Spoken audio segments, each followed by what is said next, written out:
Meus amigos, vamos acompanhar aí, porque a Natuza aí ficou desesperada com aí o sigilo bancário do Lulinha quebrado e vendo aí o desmoronamento do desgoverno Lula. O desgoverno Lula derreteu, está sendo destruído por conta das corrupções, por conta do aumento de imposto, aumentou mais 1.000 produtos, aumentou o imposto, celular, computador, e agora o Lulinha vai ser descoberto. Recebia 300 mil por mês para fazer esquema para roubar os velhinhos. Galera, eu queria que você desse uma moral ao canal aqui, Direita Raiz, deixasse o seu like e deixasse o seu comentário.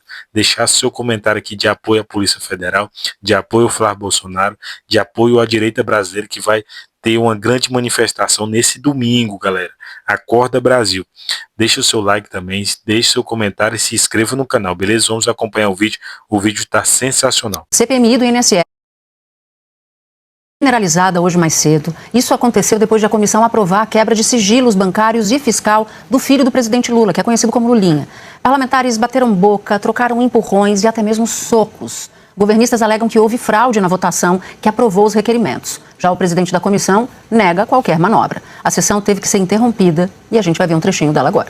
Votação simbólica dos requerimentos pautados em globo. Os parlamentares que aprovam permaneçam como se encontram. Os que não aprovam, por gentileza, se manifestem. Não, vamos fazer a conta, por favor. Os que não aprovam, por gentileza, se levantem e se manifestem. Vamos lá. 1, 2, 3, 4, 5, 6, 7. Não, tem suplente levantado aí. Tem suplente aí. Quem que é? Oi? Só os titulares. 1, 2, 3, 4, 5, 6, 7. A pauta está aprovada. A pauta está aprovada.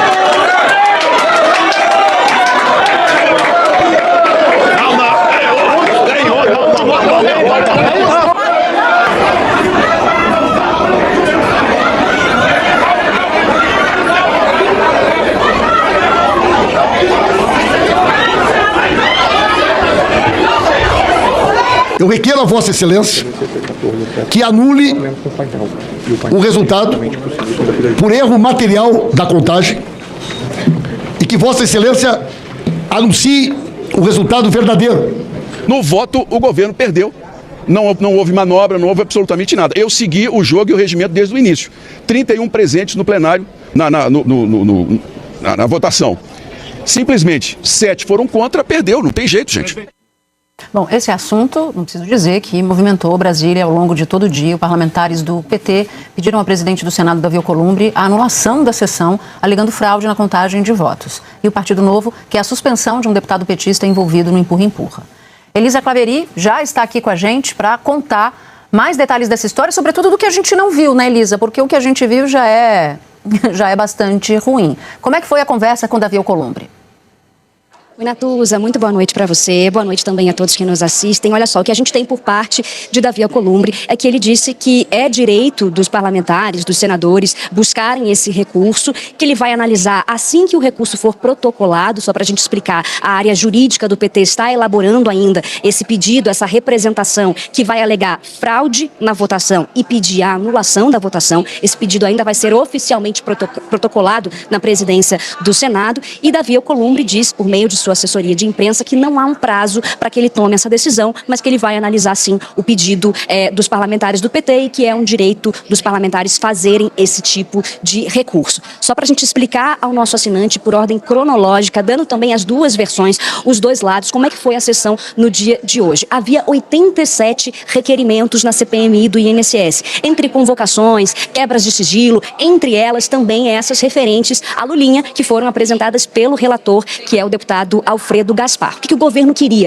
Votar tudo em globo, ou seja, votar em uma única votação, rejeitar esses 87 requerimentos. E o governo conseguiu, por meio de votação, que essa votação fosse em globo. Na primeira votação, o governo teve 18 votos a 12 da oposição. E aí se passou efetivamente para a análise dos requerimentos. Como a primeira votação foi nominal, ou seja, com registro de votos, a segunda votação nominal precisaria demorar 1 hora. Então, por isso que a análise dos requerimentos necessariamente precisava ser uma análise simbólica como aconteceu. No momento, a gente ouviu o presidente Carlos Viana dizendo que havia 31 parlamentares registrados entre titulares e suplentes. Segundo o sistema, havia 26 titulares. Teoricamente, segundo o próprio presidente, apenas eles poderiam votar. E durante a votação simbólica, os parlamentares que fossem contra, ou seja, que quisessem rejeitar esses requerimentos, teriam que ficar de pé. E aí, como toda votação simbólica que acontece aqui no Congresso Nacional, o presidente da comissão, do plenário, ele observa visualmente a quantidade. Não há uma contagem de votos quando a gente está falando de uma votação simbólica, porque se houvesse contagem, seria uma votação nominal. Então é muito mais uma observação se há maioria em pé se manifestando contra. E aí o senador Carlos Viana fez uma contagem ali, segundo ele apenas 7 parlamentares estavam se manifestando contra esses requerimentos, só que os governistas não concordaram com isso. Inclusive apresentaram fotos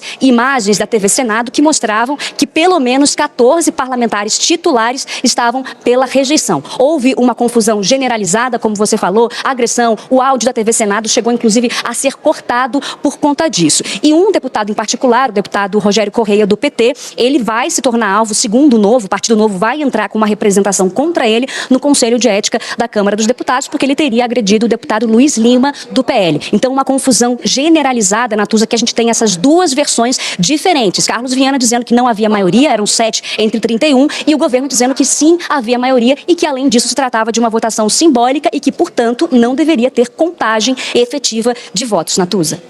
Obrigada, Elisa. Camarote já aqui com a gente. Lu Gaspar, dá aqui a mãozinha. Estamos aqui, amiga. Descobri que ela estava aqui hoje, encontrei no banheiro. Tropecei nela, assim, Camarote. Mas é assim que a pessoa chega no Rio de Janeiro achando que é... Avisei, não fiz surpresa. É isso. Não é? Mas é. Elisa, um beijo pra você e super obrigada pelas informações. Camarote e Malu, vamos analisar essa história aqui. Independentemente do que aconteceu, pode ter havido fraude, pode não ter havido, há que se fazer uma contagem ou uma CPI para investigar se houve ou não a fraude. Quem vai ter que arbitrar isso é o presidente do Senado, Davi Alcolumbre. Como é que estaria, na sua avaliação, levando em conta o histórico, o humor de Davi Alcolumbre? Pró-governo ou anti-governo? Hoje o humor é contra o governo, né? Boa noite a você, Natuza, Malu, a você, assinante. O Davi Alcolumbre está extremamente incomodado, tem segurado a criação da CPMI do Banco Master, tem sido um back em relação a isso, está incomodado com a investigação do Master que chegou até o Amapá, tem o Amapá Previdência lá que era gerido pelo indicado político do Davi Alcolumbre, então existe todo esse mal-estar com o governo. Então, esse não é o melhor momento em relação à relação governo-Davi Alcolumbre. Agora eu queria... mas vamos aguardar qual vai ser a decisão.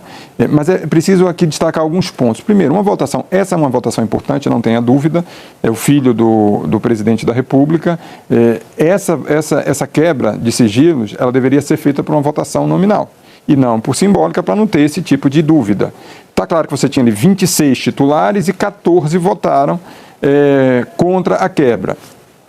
Agora, isso vai ter que ser decidido pelo Congresso Nacional. Independentemente disso, você já tem uma quebra autorizada desses sigilos por parte do ministro André Mendonça, requerido pela Polícia Federal. O que mostra que a Polícia Federal vê a necessidade de uma investigação mais profunda do filho do presidente da República, do Fábio Luiz Lula da Silva, Lulinha. Porque ele tem uma relação com a empresária que fez negócios com o careca do INSS. Então, o Antônio Camilo Antunes, o careca do INSS. Então, essa investigação, independentemente da CPI, a Polícia Federal já vai fazer, já está fazendo. É preciso esclarecer, de fato, essa questão do INSS é um escândalo gravíssimo. Existe, inclusive, uma citação que a Polícia Federal quer esclarecer, que cita que o dinheiro para a empresária iria para o filho do rapaz, no valor de uma parcela de R$300 mil. Então é bom que isso se esclareça até para o filho do presidente e para o próprio presidente. Eu queria destacar ainda um outro ponto. Isso mostra, e veja, todo esse empenho, essa guerra oposição versus governo na CPI, isso já é uma antecipação de palanque eleitoral. E essa campanha, o tema corrupção vai estar muito presente. Você vai ter, de um lado, o governo se preparando a artilharia para o Flávio Bolsonaro inclusive coisas do passado, ainda da época daquela investigação que acabou sendo arquivada, das rachadinhas, e do outro lado você vai ter também uma artilharia da oposição em relação ao presidente Lula. E aí, esse caso Lulinha vai ser o foco um dos focos da oposição em relação ao presidente Lula. Ou seja, vai ser uma campanha de desconstrução. Nesse ambiente de uma disputa extremamente acirrada, em um país extremamente polarizado, a campanha da rejeição vai ser a tônica dessa eleição, o que não é bom para um debate propositivo para o país, Natuza. Nem sei se eu esperava isso, viu, Camarote? Acho que torcer é diferente de esperar. Mas sabe aqueles momentos de Brasília em que se diz lá de vaca não reconhecer bezerro? Eu estava pensando isso. Eu acho que a gente está numa quadra muito parecida com isso. Eu já conversava com alguns líderes políticos, líderes partidários, e eles diziam, olha, independente de entrar no mérito de qualquer coisa, o clima é o pior possível. Muito ruim. E não tem quem lidere, né? Não tem quem coordene. E aí uma dessas pessoas dizia o seguinte: bom, eu vejo agora uma aproximação do Centrão com setores do Supremo Tribunal Federal, em razão do caso Master, como se tivesse um interesse comum entre essas duas partes. O governo, sem uma coordenação muito clara, Lula está fora, então essa derrota, que é uma derrota também pessoal, né, dá para dizer assim, porque alguém da família dele, ele não está aqui, então as coisas estão muito mal paradas, assim, surpreendentemente mal paradas. Muito desorganizadas, eu diria, Natuza, e essa coisa foi sendo desorganizada pela evolução desses casos todos, né, o Supremo, que costumava ser um esteio para o governo, resolvendo ali as questões que o governo não conseguia resolver no Congresso, não está com força para resolver coisa alguma, eles estão imersos ali numa crise interna. Existe uma desconfiança no Supremo em relação ao governo, porque muita gente, não só no Congresso, mas no Supremo também, a gente viu inclusive isso na reunião, no relato da reunião dos ministros que vazou, considera que a investigação não teria chegado ao Toffoli, não teria havido aquele relatório sobre os indícios de suspeição do Toffoli e da relação dele com o Vorcaro. Isso não teria acontecido sem a autorização do Lula, então mais um ponto de fricção, ruído ali entre o Supremo. Que é uma coisa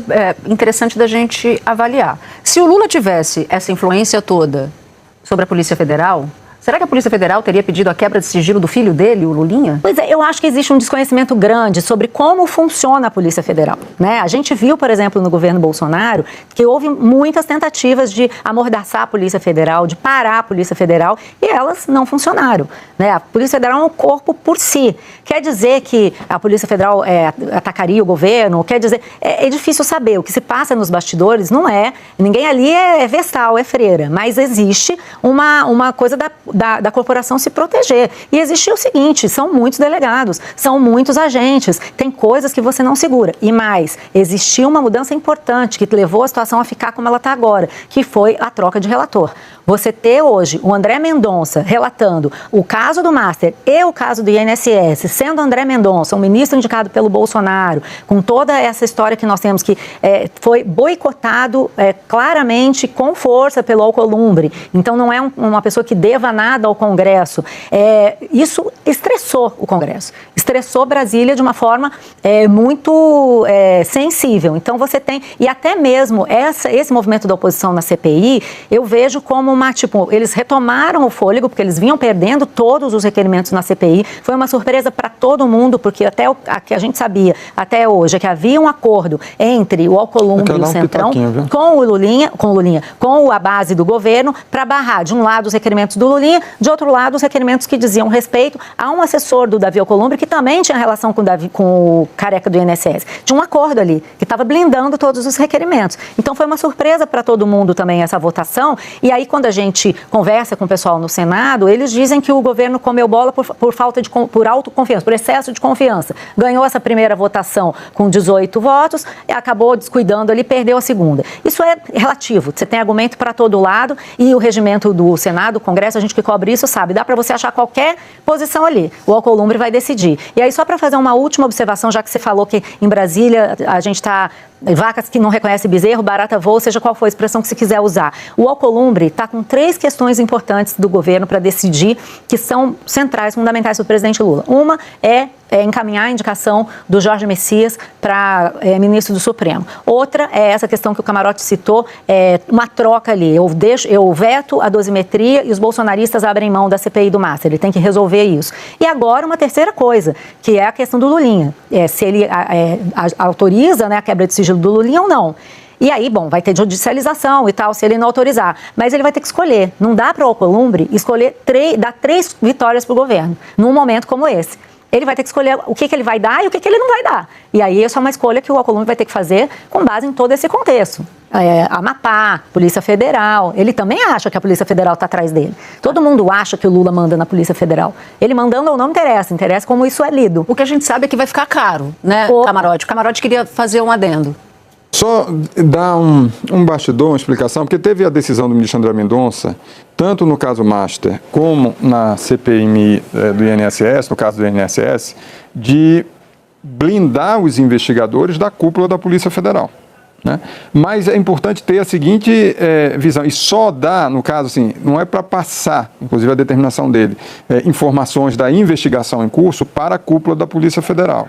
No caso, o delegado Andrei Passos, que é o diretor-geral da Polícia Federal. Mas, ao mesmo tempo, você tem uma visão por parte de um setor da própria corporação e no Supremo Tribunal Federal, de que isso também acaba blindando o Andrei Passos da pressão do presidente Lula ou do governo.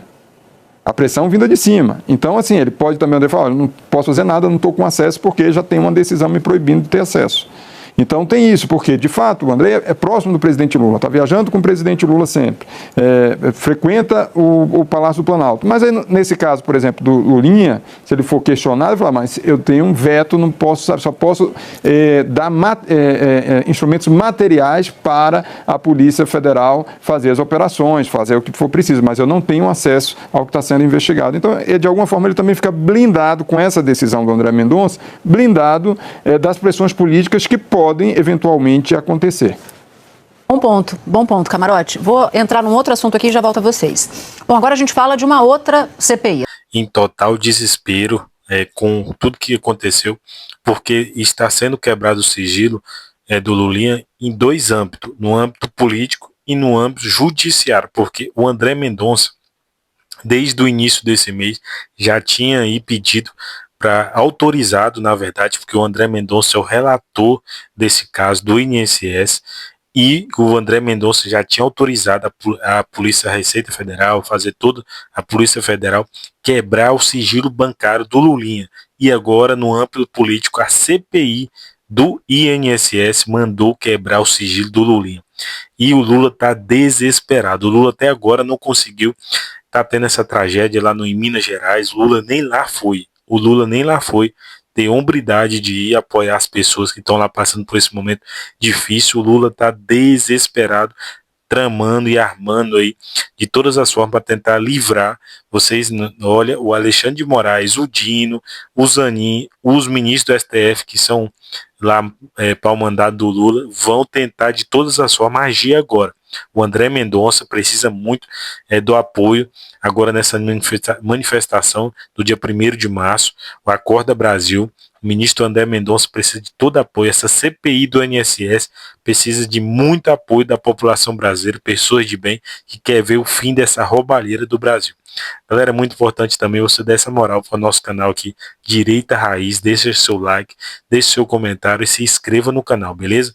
Tamo junto, galera, e vamos até o próximo vídeo. Você, para acompanhar todos os vídeos, só se inscrever no canal, beleza? Tamo junto e até o próximo vídeo.